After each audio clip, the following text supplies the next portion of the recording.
State bank 70तम प्रतिष्ठा दिवस और रथयात्रा उपलक्षे स्टेट बैंक आंचलिक क्षेत्र पुरी और पुरी जिला स्वच्छासेवी अनुष्ठान द बेल मिलित आनुकूल्य रे स्टेट बैंक हॉलिडे होम ठारे एक मेगा रक्तदान शिविर अनुष्ठित हो जाइछि। ए रक्तदान शिविर को पुरी जिला अतिरिक्त जिलापाल शरश्चंद्र महापात्र मुख्य अतिथि भाव में जोग देइथिले एवं उद्घाटन करथिले। रक्तदाता को उत्साहित करी कहिथिले रक्तदान हेउछि महापुण्य, रक्त दियंतु जीवन बंचातु। रक्तदान को भय न करी समस्ते रक्तदान पाई आगे आसिबार आवश्यकता रहिछि।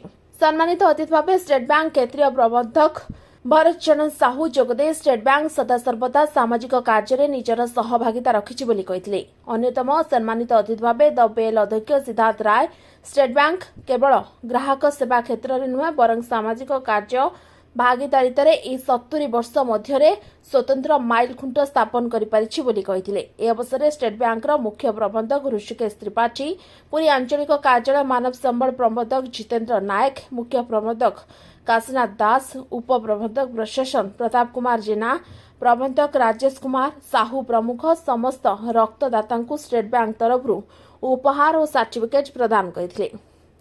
रक्तदान शिविर को स्टेट बैंक वरिष्ठ अधिकारी सहित बेल स्वेच्छासेवी माने परिचालना करथिले।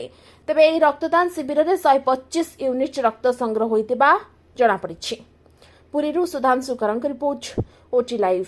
अधिक खबर देखिया ओटी लाइव को सब्सक्राइब करंतु एवं एही खबर अधिक शेयर करंतु।